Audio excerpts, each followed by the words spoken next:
Samantala, ang pagbili ng sariling sasakyan ay may kaakibat na siguro o insurance. Ito rin ay may binabayarang premiums. Sakaling masakuna ang sasakyan kahit pa ganap na bayad na ang premiums, maaari bang makolekta ng danyos ng may-ari ang naaksidenteng sasakyan.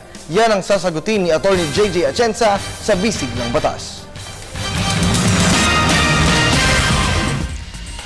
Isang insurance company ang nag-alok kay Emil na i-insure ang kanyang brand new na sasakyan sa halagang 1 milyong piso sa loob ng 1 taon. Binigyan si Emil ng insurance policy kung saan ang premium na itinalaga ay nagkakahalaga ng 60,000 pesos a month sa loob ng 6 na buwan. Nakabayad si Emil ng halaga na equivalent sa first 2 monthly installments ng premium. Subalit sa kabila ng paniningil ng insurance company, hindi na ito nabayaran pa ni Francis.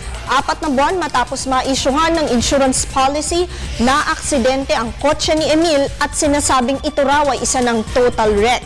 Itinatanong ni Emil kung maaari daw ba niyang ipasagot sa insurance company niya ang kanyang kawalan kahit na hindi niya nabayaran ng iba pang premiums.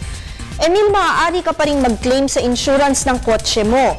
Ayon sa batas at sa marami ng kaparehong kasong nadesisyonan na ng Supreme Court, kapag ikaw at ang insurance company ay nagkaroon na ng kasunduan tungkol sa pagbabayad ng installment sa premiums at may partial payment kang nagawa ng maaksidente ang iyong sasakyan, maaari nang maging liable ang isang insurance company. Nang maging total wreck ang iyong sasakyan, nangyari ito noong ika-4 na buwan na nakapaloob sa 6 na buwan na ninyong napagkasunduan sa pagbabayad ng premiums. Sa makatwid, hindi pa naglalaps ang iyong policy. Tandaan mo lamang, Emil, na kahit makakasingil ka sa insurance company, may karapatan ito na ibawas sa makukuha mong danyos ang karampatang halaga corresponding sa buwan na hindi mo nabayaran ng mga premiums. Tandaan na ang aming kasagutan ay base sa mga facts binigay sa amin. Maaari itong magbago kung sakaling may iba pang elemento o detalye na inyong ibibigay. Malaman rin ninyo at importanteng malaman na anuman ang aming opinyon sa inyong katanungan ay hindi binding at malaya kayong makakakonsulta sa inyong abogado.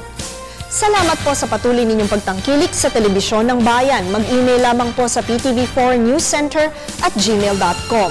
Ako po si Atty. JJ Atienza, ang inyong bisig ng batas.